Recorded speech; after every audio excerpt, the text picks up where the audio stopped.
We are so excited to have you today as our keynote speakers. Thank you very much for joining us. And yeah, we are ready to listen to you, and we are very much excited. Thank you, Iana. Thank you, Mark. And thank you all the rest of the team you may have behind. It's a pleasure to be here. I will share my screen. Let me see.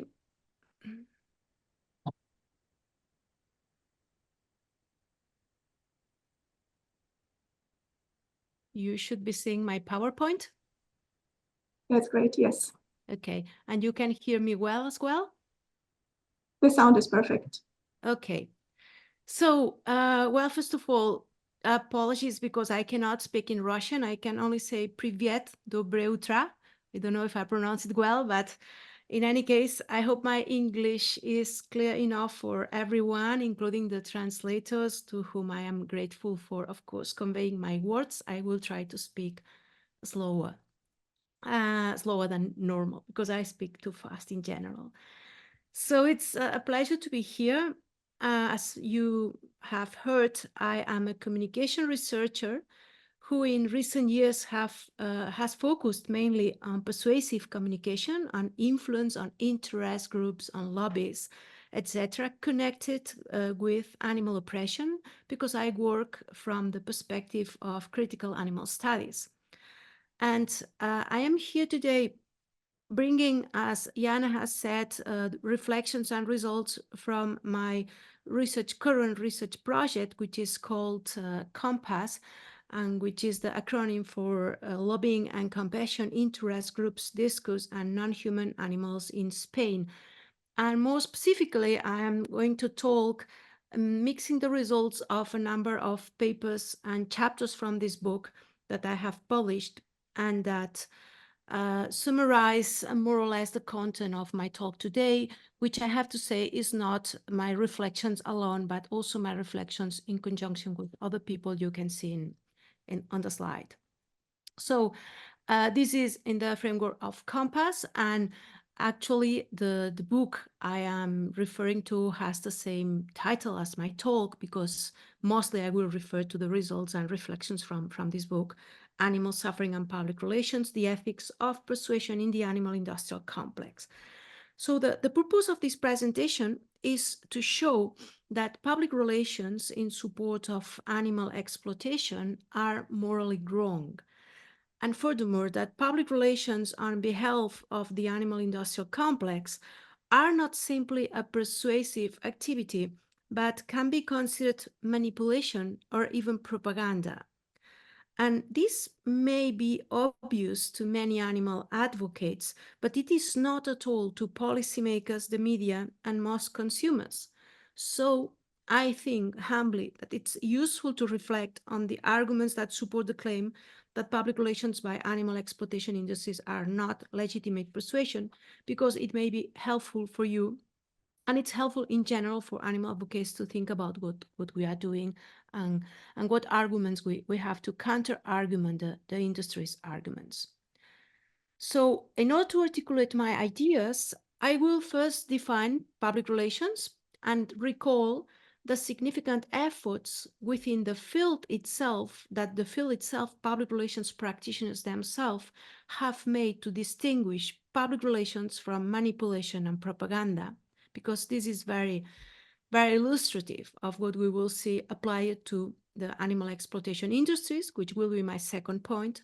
And I will end with very quickly discussing why it is incorrect to label animal advocacy as manipulation or propaganda, as some critics of the animal defense movement do, or as when some people, some media, some journalists sometimes pretending to be neutral, and they assume that animal exploitation, the industries and the messages from the animal exploitation complex and animal advocacy movement people are simply two equally manipulative interests.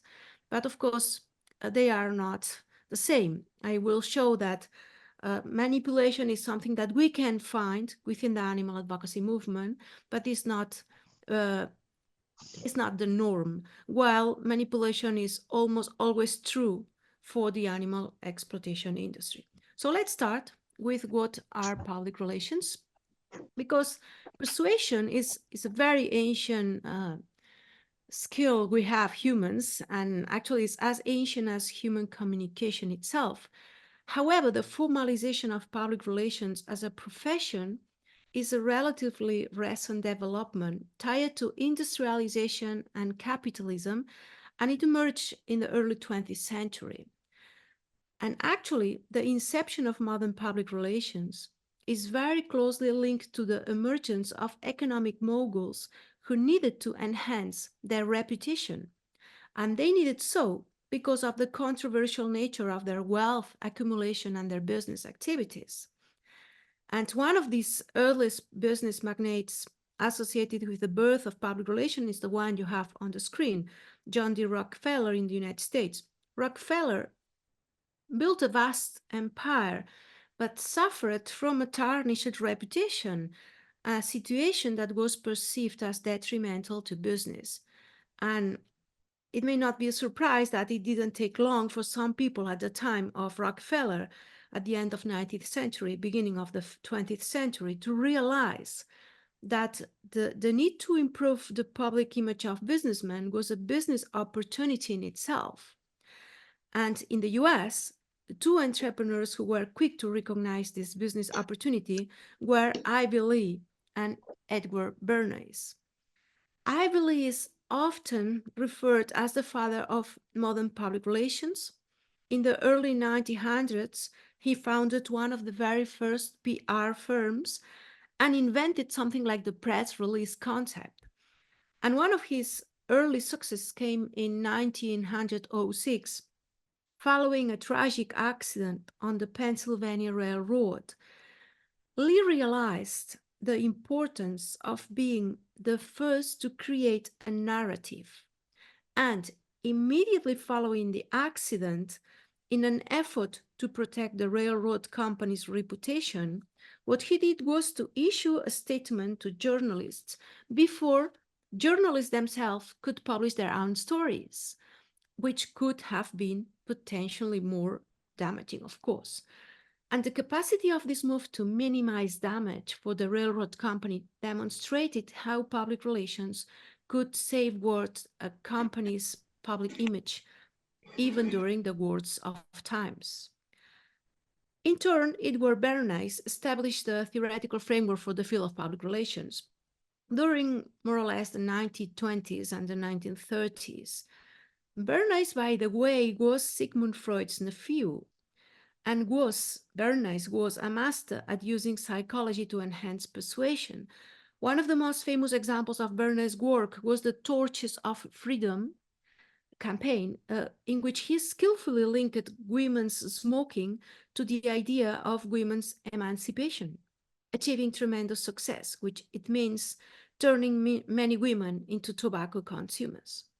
So these two examples show that public relations is something is not new, but it's not so old either. It's very, very linked to capitalism and industrialization, as I have said. And while Lee and Bernays were merely adapting ancient techniques of influence and manipulation to modern times, and it's true that they certainly incorporated modern traits like modern psychology, but in the end, they were just that, using ancient techniques to influence people, and they were very much aware of the fine line that has always separated influence from manipulation. And that's why, because they were aware of this very fine line, that's why one of their main aims was to distinguish their work from the negative image of propaganda.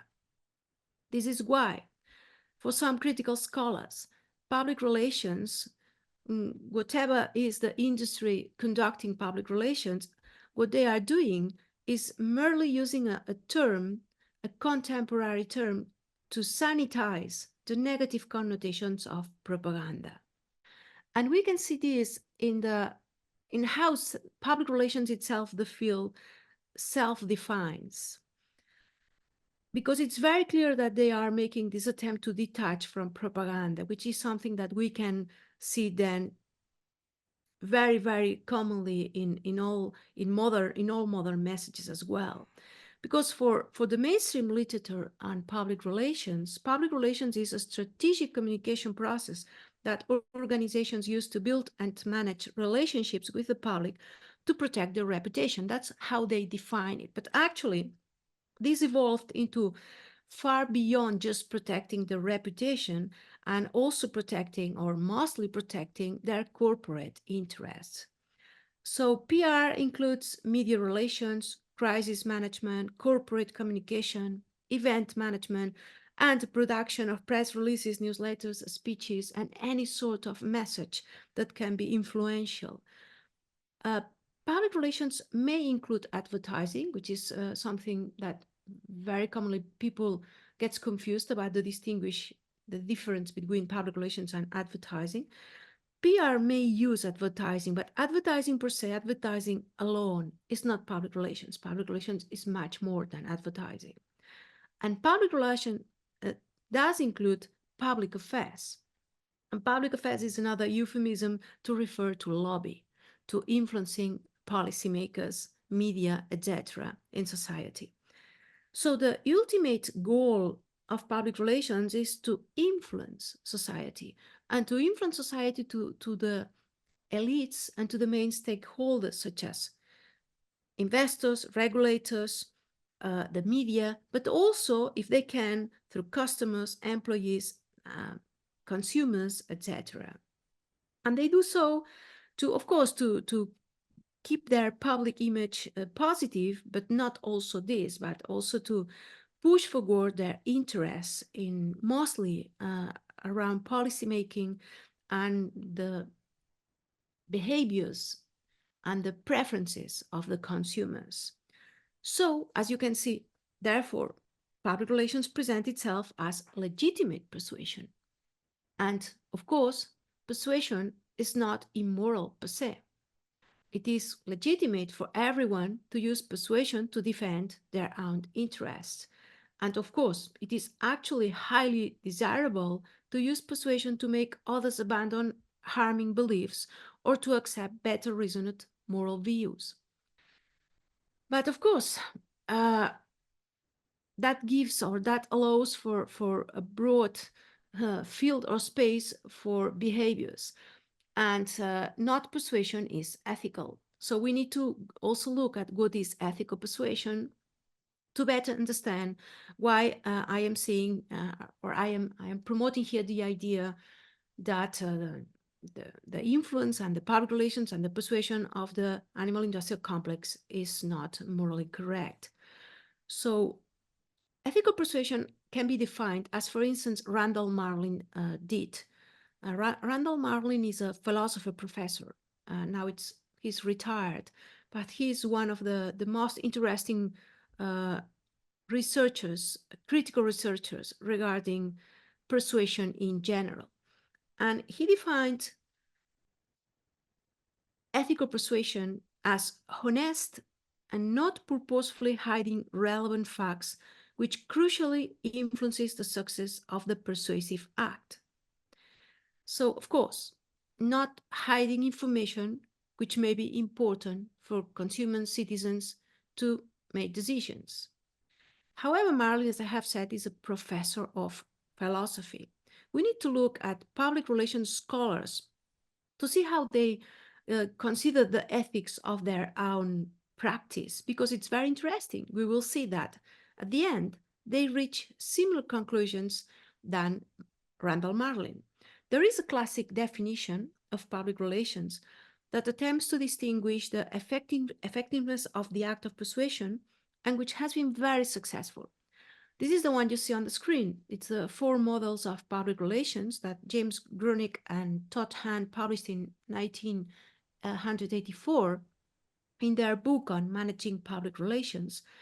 This is a categorization that has widely been cited in academic circles, and it differentiates between models and concludes that only the most ethical is the most effective. However, if we look at the 4 models, we can see that the ideal model of public relations is almost an oxymoron for public relations. Let's have a look at this. So the four models are the ones you see on the screen. The first is what they call the press agentry, which is pure manipulation. It's what I call just pure propaganda. And it refers to organizations using communication deceptively on purpose all the time. The second model is the public information model, which refers to organizations that use one-way communication to disseminate information, but with little or no feedback from the recipients. This is not intended to be manipulative in the first place, but it can end up being very biased because it only addresses the interests of the sender. This is what I call persuasion disguised as information dissemination, and it's just one way. Here, truth is already important, but not enough. In the third model, the one called asymmetrical two-way model, here we find organizations pretending to use a two-way communication to persuade and establish power structures. In this model, organizations do not limit themselves to sending out press releases, but conduct research in order to understand their audiences better and thus be able to shape their messages in a way that best suits their audiences. This is not really taking the interest of the receiver into account. It is only doing so instrumentally in order to make the sender's communication more effective. So I call it manipulation disguised as persuasion. It's more or less still one-way communication because it's only in appearance that there is a benefit for the receiver. The main benefit is still for the sender. And finally, we have the ideal model, which is the two-way symmetrical communication, where the aim is not just to convince others, but to find common ground and, very importantly, mutual benefit. Here, there is a real two-way balance where sender and receiver both benefit from the communication and where there is this mutual understanding. So, as you can see, the fourth model is the one which really benefits both sender and receiver. And this is also the model that public relations scholars have agreed that it's the most ethical. So the most effective for them, it's also the most ethical. That is, ethical PR is when both the sender and the receiver have benefited from a particular message or act of influence, even if there is an attempt of persuasion on the part of the sender.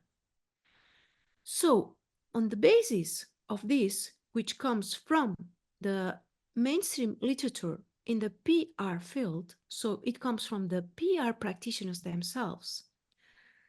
Myself, with Oscar Orta and Deron Teran, in the book I introduced at the beginning, in Animal Suffering and Public Relations book, we concluded that according to them, mainstream literature, then we could define manipulation as you can see on the screen. So we could say that manipulation occurs when the sender benefits from the communication act, at least benefits on expectation, that receivers, on the other hand, do not benefit, that receivers wrongly believe that they also benefit, and that fourth, the senders know 1, 2, and 3. In the volume, Animal Suffering and Public Relations, there is plenty of evidence by the rest of authors, there are around 10 authors in the book. It's plenty of evidence by them that these conditions apply. That is, that manipulation, not merely persuasion, is occurring in the PR efforts of animal-based industries. And in the conclusions of the volume, together with Orta and Teran, I identified 3 main reasons to support the claim that PR efforts of the animal industrial complex are manipulative, even by the standards of mainstream PR literature. And I would like to emphasize this because it's very important. We are based on the standards of mainstream PR literature, which is not literature with a critical perspective at all, as you may imagine, but literature that is mostly aimed at optimizing the use of PR for business. So the 3 reasons we give for defining the animal industrial complex public relations as manipulative are not the only ones existing, but they are 3 compelling ones. As you can see on the screen, we refer to the industry silencing the suffering, There is the industry silencing the exposure of the real situation of animals. We refer also as a reason for saying their messages are manipulative because they promote the idea that those who harm animals actually care about them, and because they cast doubt on the claims of animal advocates, who, as many other literature has shown, are often portrayed as extremists and therefore closer to manipulation by the industry. So let's look at the first one, silencing the suffering. The animal industrial complex PR presents itself as aimed at increasing public knowledge about issues related to the issue of non-human animals, related to how they use non-human animals, which is the typical description of what is PR, informing your public about your practice. This is, of course, legitimate. It's a legitimate use of PR, and there should be no problem if the industry does this. But is the industry really making the public more aware of their business? In this effort, in the effort they made, the industry makes various claims that we might think would more or less qualify as an open, honest, and genuinely informative presentation of itself. These claims you may know most of them. They include, for instance, mostly they include what the industry considers to be the benefits for humans of using non-human animals, of course. And this involves, for instance, the belief that animal flesh is necessary for a balanced and healthy diet, or the belief that non-human animal bodies provide many biomedical benefits when used in experiments, or the belief that zoos are educational facilities for the public. For instance, just to give you 3 examples of claims by the industry that they provide in order to talk about the benefits they consider come from the exploitation of animals by them. Of course, these are very problematic claims from our perspective, from a critical animal science perspective, but in any case, the PR of the animal industrial complex are making a clear effort to communicate what the industries see as the benefits of using non-human animals. However, the industry consistently hides a key part of the reality, the cost of their business to the animals themselves. That is, the harms inflicted on the other animals, including the breeding, the confinement, the exploitation, the manipulation, of course, the death, and of course, in general, the suffering this causes to non-human animals. As with Orta and Tenured, we mentioned in our chapter in Animal Suffering and Public Relations, this silencing cannot be due to ignorance. The public relation practitioners working for the animal exploitation industries should have a deep knowledge of the activities of the industries they represent, or they would not be able to do their job effectively. We might think that some of these practitioners, as communication professionals, they are detached from the intricacies of farms, of zoos, of laboratories, etc., and not really aware of the full suffering of animals in exploitation. But the opposite is more likely to be true, that they are not only aware, but very aware of the need to hide it.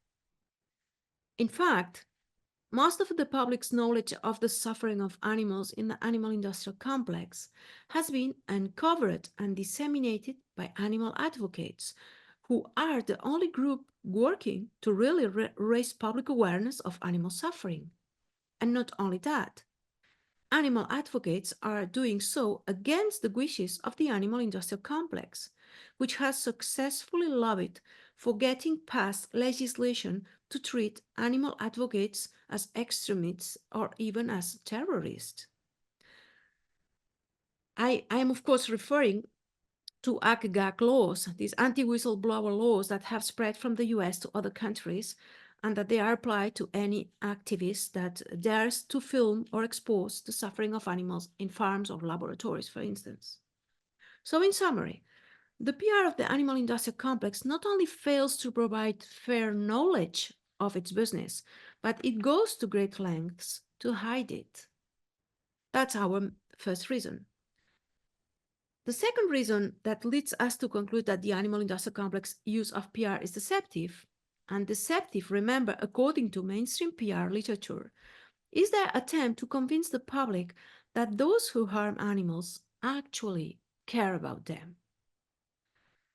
As the chapters of the authors of the book Animal Suffering and Public Relations show, a large part of the PR used to defend animal exploitation industries is to reassure the public that those industries that exploit or use non-human animals are concerned about the interest of those animals. They even claim to be committed to animal welfare. And in some cases, they even assert that they champion animal welfare. When the animal industrial complex says this in public messages, it wants the public to believe that it is taking the interests of animals into account. And in particular, the industry is it's sending this message because they want to make the public to believe that the industry is reducing the harm that animals suffer from exploitation and use. And well, this is a very effective strategy because what they say, it's true. The industries are trying to reduce the harm they cause to the animals they use, they exploit. However, the claim tends to ignore two key aspects. Number one, the fact that they are doing this because they are forced to by regulation, by legislation. Number two, the fact that reducing harm isn't the same as guaranteeing well-being. The Britannica Dictionary, if you look at a very mainstream dictionary, defines welfare as the state of being happy, healthy, or successful. Of course, none of these states can be applied to a rat in a laboratory, a cow or chicken on a farm, or an inhabitant of a zoo. Confinement, manipulation, and exploitation, even if reduced, cannot be equated with happiness, health, or prosperity, as defined by the Britannica Dictionary. And of course, the welfare of the industry doesn't include the fact that the welfarist messages of the industry don't include the fact that the vast majority of the animals they exploit are killed at a very young age. So in short, reducing some of the harms of exploitation doesn't mean taking animal welfare into account. If a particular animal industry really wanted to reduce the harm caused to animals by their use, it could be questioning its own existence. So that goes for our second reason. Finally, the third reason we believe that the animal industrial complex public relations is not legitimate persuasion is the industry's typical vilification of animal advocates or of any opponent.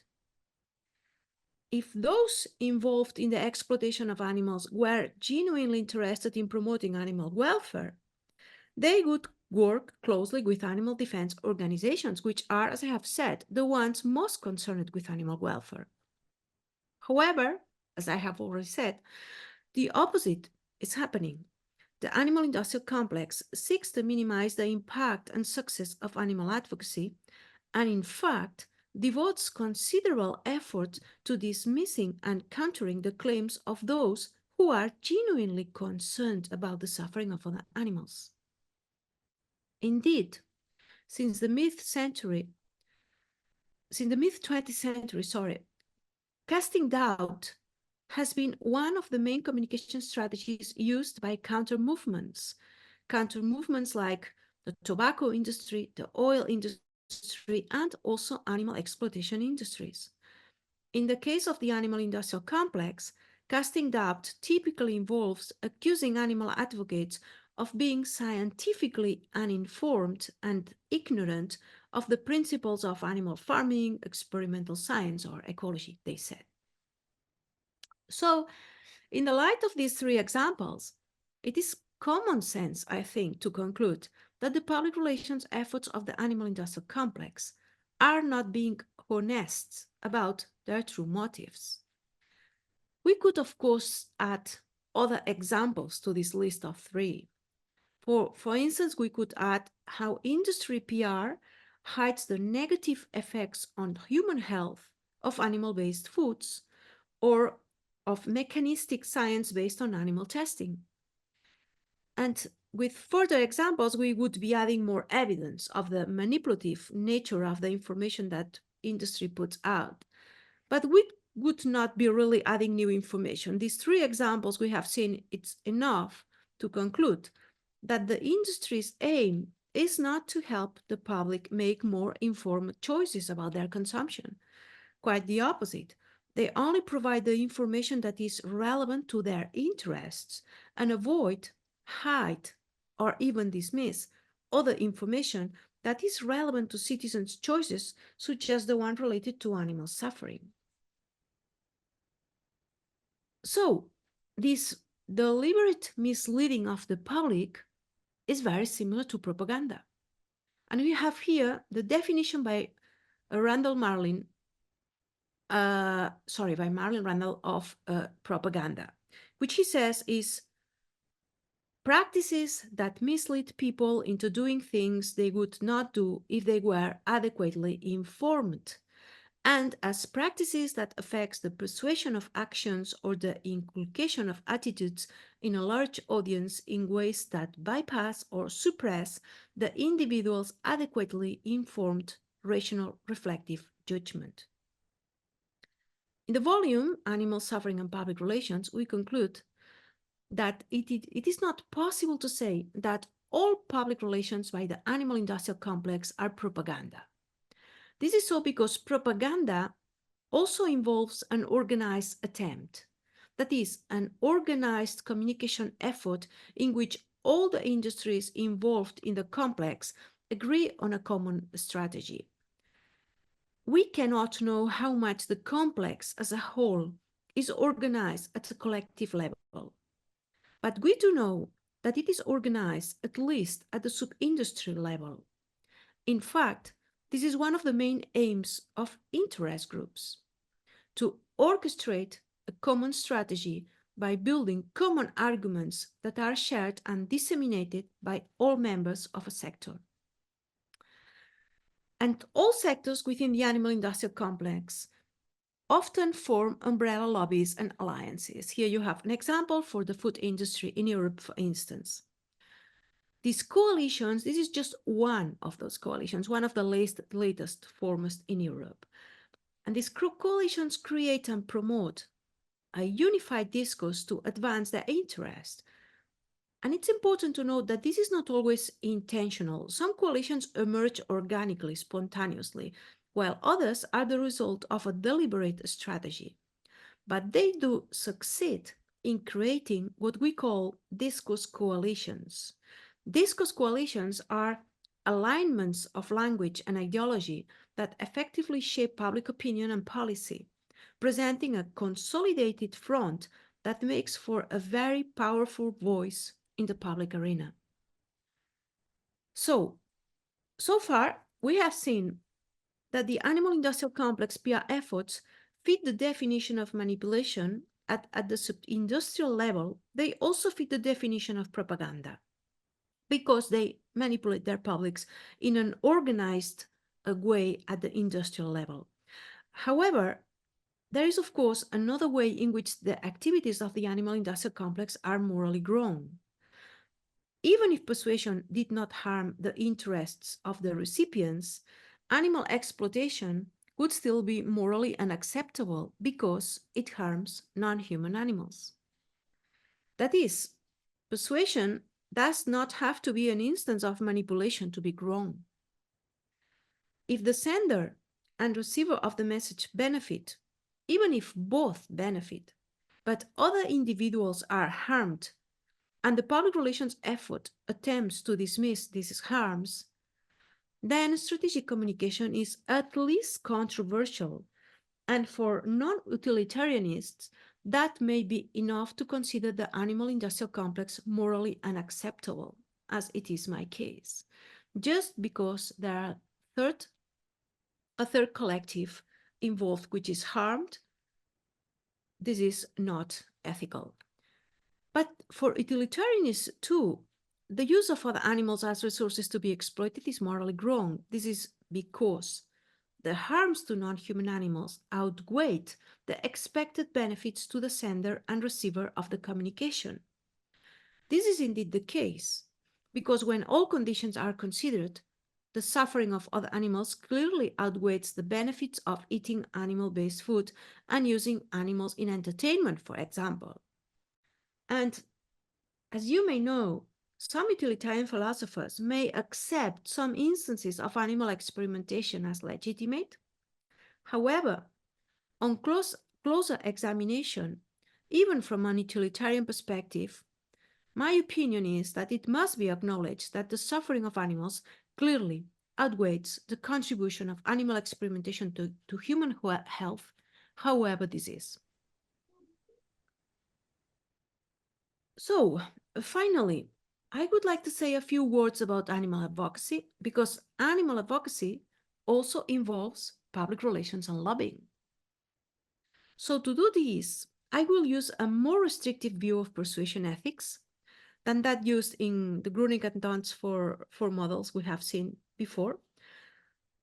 This is also from the PR literature, so it's a shared, well-known and agreed group of principles within the PR mainstream literature, but more restrictive and critical because it's oriented to really make public relations ethical. It was created in 2001 by Sherry Baker and David Martinson. It was named the TARES test or the TARES principles. And these are 5 principles designed to help advertisers and public relations practitioners to reach some level of agreement about the moral purpose to which their efforts should be directed. Therefore, acknowledging that public relations must be ethical or must be not. The TARES model states that these 5 principles need to be met for persuasive communication to be ethical, and you need to meet the 5 of them. If you miss any, you are not behaving ethical in your persuasive communication. The first one is the message must be truthful. That means that the persuader must ensure that all information conveyed in the message is truthful, not just in terms of facts, of factual accuracy, but also in presenting a genuine intention behind the message. The second one is the sender must be authentic. That is, the message should reflect the persuader's true intention and beliefs. So it must reflect who the sender really is. Third, the audience must be respected. That means the message should never be manipulative or coercive. Fourth, the audience must be treated with equality. That means the persuader should treat the audience fairly and provide them with all necessary details to make an informed decision. This involves offering a balanced view and not omitting important details that could influence the decisional process by consumers or users.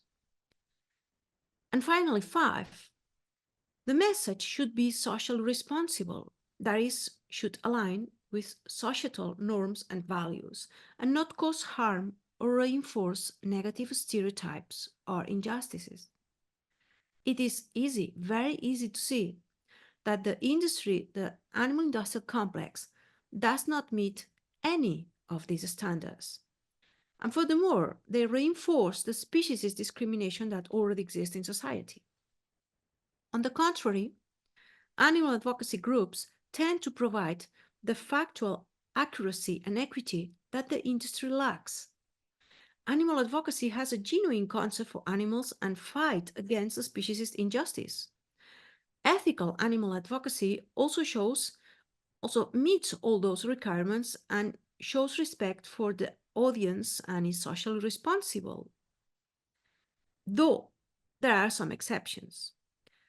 It is true that there are some exceptions. Some animal advocates believe that because we live in a daily genocide of animals, which is true, manipulative strategies are legitimate. When I say manipulative strategies here, I mean, for instance, messages that may give the image of animal exploiters as evil, as all being evil, or when animal rights agenda is hidden behind, for instance, a pro-climate change rhetoric. Those sort of things I mean by manipulative messages from the animal advocacy movement. Well, this is, of course, very controversial. Some people think that this is justified. Other people think that this is never justified because it doesn't meet the requirements for ethical persuasion, as we all have agreed ethical persuasion should be. In any case, while there may be some cases where animal advocacy can be considered manipulative, in general, animal advocacy persuasive efforts are legitimate and are ethical and can be ethical and are ethical most of the times. On the contrary, the persuasive efforts of the animal industrial complex are almost always manipulative. Or maybe the almost can be removed because it's very difficult to find cases in which they are not manipulative. And in some cases, at the sub-industrial level, they are even of propagandistic nature, as we have seen. And I must stress again that we have not tested this against the claim of critical animal advocates, but against the standards of the mainstream PR literature. I also would like to point out that this does not mean that the industry alone is to blame for the perpetuation of speciesism and animal suffering. Industries that sell products or services based on the exploitation of other animals can only do so as long as at least some of the public buys their products and services. However, these industries can be very effective in misleading the public. And history shows how propaganda and any manipulative persuasion can have a very powerful effect. They can be indeed extremely effective at generating ethical confusion. So that's why I think it's important to address their messages and be able to counter-argue them.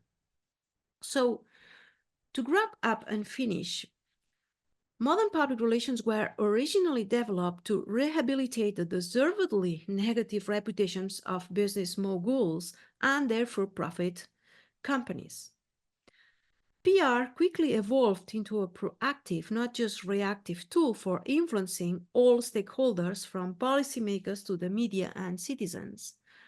And public relations were later adopted into the communication strategies of non-for-profit organizations, including those focused on animal defense. We must, therefore, be careful not to dismiss all public relations for this reason. Ethical applications of public relations do exist. This talk has argued that they are absent from the animal industrial complex due to the fundamental contradictions inherent in the complex itself, but they can and should be prevalent in animal advocacy. So the aim of this presentation was to provide rational and logical arguments to show that the public relations effort of the animal industrial complex are not only morally objectionable, but direct examples of manipulation or even propaganda. In fact, there is no way, in my view, for these industries to justify what they do without resorting to manipulation. And this is significant as it provides society with additional arguments for the eradication of animal suffering. If an industry cannot lobby for a practice through ethical persuasion, this in itself is evidence that the practice should not be lobbied for at all. And if a practice cannot be defended ethically, it should be banned altogether. Thank you very much for listening. Thank you very much, Nuria, for such a fascinating, significant research presentation. So now we have time for questions, and I will speak also in English and in Russian, so for our keynote speaker to understand in English, but now I will switch to Russian. Сейчас у нас есть время для Now вопросов. we have some time for questions and answers. Вопросы вы можете задать на русском You can языке. ask your questions in Russian.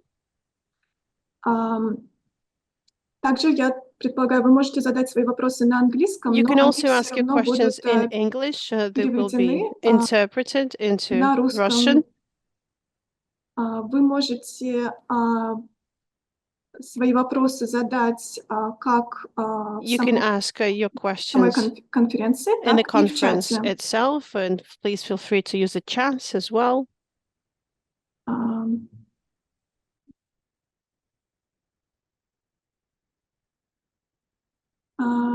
Екатерина.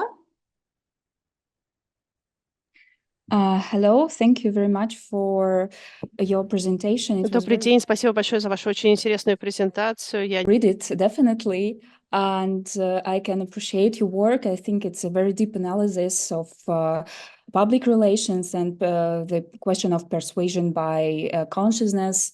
So, but my question is, I don't know, maybe at least or mostly provocative. Don't you think that manipulation or persuasion is a rather integral part of language or a linguistic act as it is? So what do you think about such a statement that maybe in this case the question is more about reinventing the language or linguistic models than about rules for our current approach to communication? So I just interested in your opinion about this linguistic part of persuasion and manipulation. Thank you. Yes, thank you for your question. I have tried to stress that persuasion is not manipulation per se, but of course everything depends on how you define words. But if you define persuasion as an act of influencing, as pretending to influencing others, this is not per se manipulative if you are doing in a way that you fulfill, for instance, the 5 Tyrus principles, that you respect the audience, that you are not coercive, that you are not hiding information, that you are giving all the details for the public to be able to make an informed decision. So I think there are ways to objectify, to give some objectivity to persuasion acts in a way that we can differentiate persuasion acts that are manipulative from the ones that are not manipulative. But of course, language is communication, and all communication efforts means moving words for a purpose. We always, when we open the mouth, it's because we have a purpose. We want to say something. In some cases, it can be very materialistic. We want to produce changes to get money to sell something. In other cases, just about ideas. In other cases, it may be more subtle, but there is always an intention. But I think that if we label all intentions as manipulative, it's a way of looking at humanity that, it's the classic dilemma, how you look at humanity as a evil-natured kind of beings, or as a good-hearted, natured kind of beings. I don't think that, I don't see at least humanity as always having perverse meanings. I think there's a lot of good people, and actually animal advocacy shows that so many people working without any personal interest on behalf of other beings which are not even from their own species. And there are many other examples in of course, human social justice causes as well, of those good heart behavior that shows that humanity has something else than just manipulative intention. So for me, language is, yes, influential, but influence is not always manipulative. But maybe I am naive, I don't know.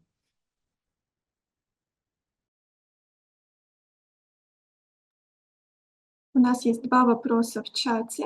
We have 2 questions from the chat. Вопрос сейчас для переводчиц. Question for Возможно ли перевести our эти interpreters. вопросы? Are we able to interpret these questions?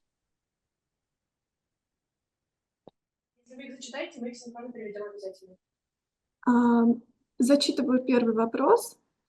The first Здравствуйте. question is, hi everybody. В первую очередь благодарю. Thank you so much for your presentation. Есть ли зарубежные правовые документы, Are there any касающиеся international legal documents этнических on моментов? these ethical aspects? Прошу прощения, это этические или все-таки этнические? Или это ошибка? It says ethnic in the wording of the question, but perhaps it's a mistake. Did you mean ethical or ethnic? Question to the author Шакира. of the question, Shakira. Ошибка. Значит, It's an это error. So, этические talking моменты. about ethical aspects, are there any international legal documents on the ethical aspects? There are lots of guidelines from PR associations, for instance, and from PR research groups that try to give some sort of guidance in order to behave correctly. But I would say more or less they convey the same ideas that we have seen from the 4 models from Gurung and Todd and the 5 TARS principles. I don't think there are much more relevant differences, because in the end it's the same always. It's about respecting the public and not worsening situations, not perpetuating stereotypes, not perpetuating harms, creating no harm. So it's about communicating without worsening and without hiding information. So more or less they all say the same. But if you are interested, you can check the most important associations, international associations, or regional associations. For instance, in the United States, there is a big one about public relations, and in Europe, there is another one, and maybe there are others in East Europe or Asia, and all they have guidelines which more or less try to be ethical guidelines. But of course, they are all business oriented, so they are not as scholarly oriented as the 2 examples I have provided. Thank you very much. Следующий вопрос. The next question. Прекрасный вывод. Thank you so much for your conclusion. Спасибо, Нури, за выступление. Thank you so much, Nuria, for your presentation overall. Конечно, Of course, регламент we didn't have слишком enough time мал, чтобы как to следует look into разобрать everything все. in detail. Думаю, в книге вопрос рассмотрен более подробно. Perhaps I'll find more details in your book. И огромное спасибо переводчице. And thank you so much, our interpretation team. Вопроса нет. Not a question, really, just a thank you. Спасибо. Напоминаю, у нас... Sorry, if I can say something, because I have not properly presented the book, actually. And I had a slide with the names of all the authors. This is a book I edited, and I am a co-author. I am the editor and a co-author, but there are other 9-10 authors in the book, philosophers, sociologists, anthropologists, psychologists, and they provide altogether a multidisciplinary approach to the ethics of persuasion of the animal industrial complex, which is very meaningful, and the ideas, even half of the ideas I have presented are, as I have said, from the last chapter, which I co-authored with 2 other authors, Oscar Ortan and Teiran Daron. So not just my merit at all, it was just to say that. Thank you very much. Напоминаю, книга называется Animal Suffering in Public Relations. Animal Suffering in Public Relations is the name of the book. И она вышла совершенно недавно, насколько And я it was помню, released very recently, as far в as I этом remember, году. this year. Пожалуйста, у нас есть еще 8 минут на We have 8 вопросы. more minutes for questions. Вы можете их задать, подняв руку, Please feel free to raise your hands, или to use your voice, в чате. or to reach out to us via the chat.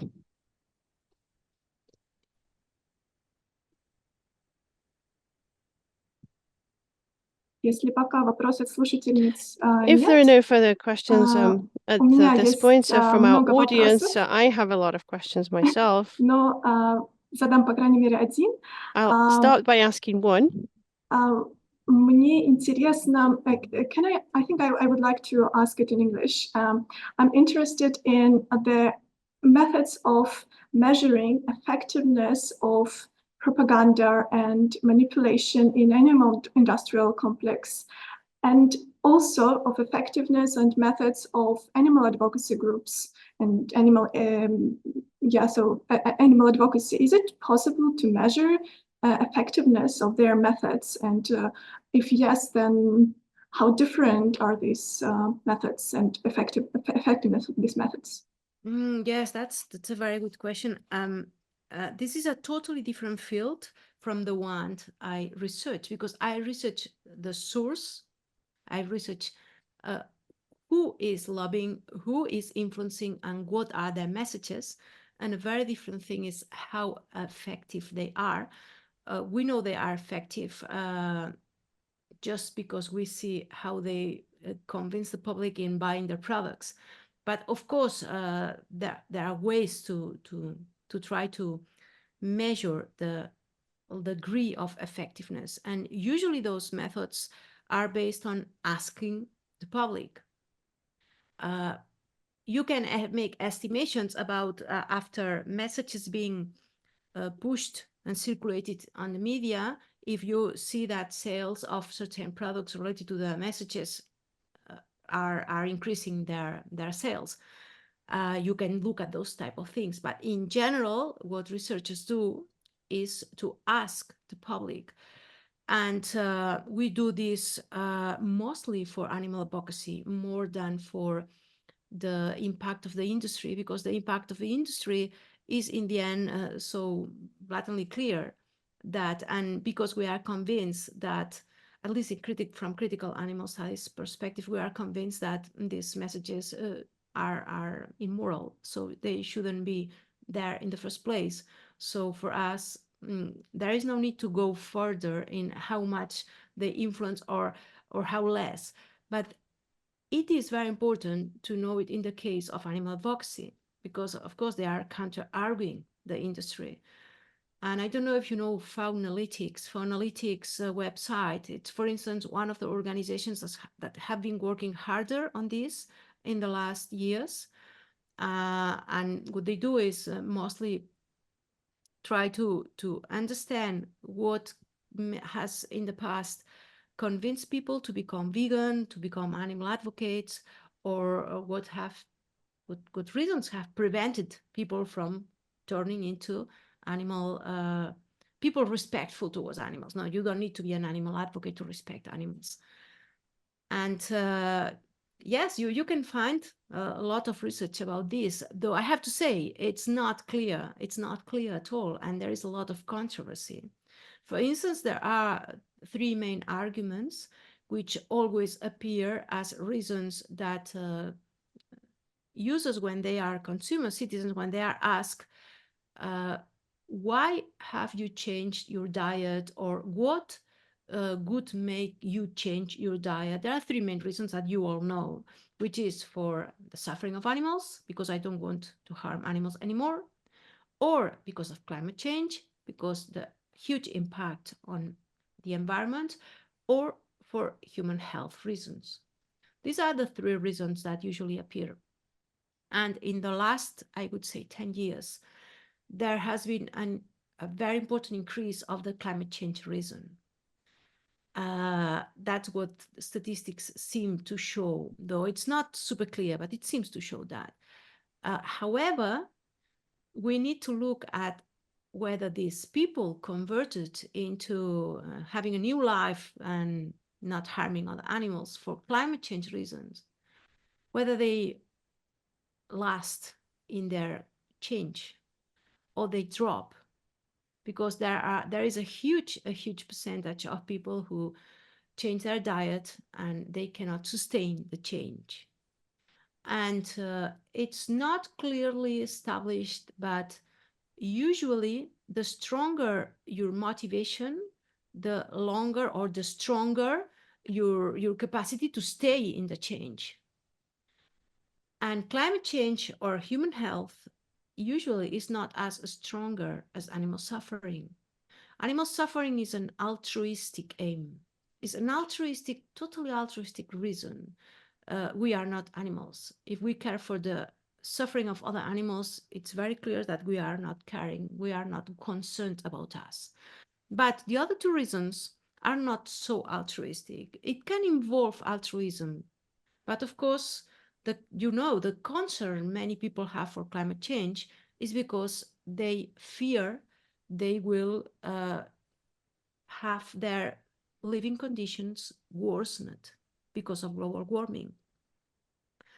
They fear that their children won't have a planet clean enough to be inhabited. And some of them also may be concerned about climate change because of the impact of climate change on non-human animals, on nature, for instance. But in general, there is a mix here of not so altruistic reasons. And of course, it's the same for human health. If you change your diet because of your health, you are not in the altruistic regime at all anymore. And we know that lasting changes are the ones grounded on strong principles, and altruism is a stronger principle than selfishness.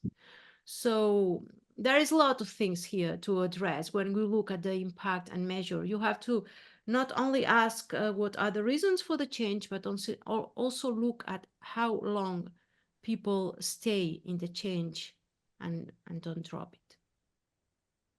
Thank you very much. Very important points. Yeah, I think we are ready to move further. Nuria, thank you so much for your really significant, fascinating research presentation. Thank you very much. Thank you all, and congratulations for this conference.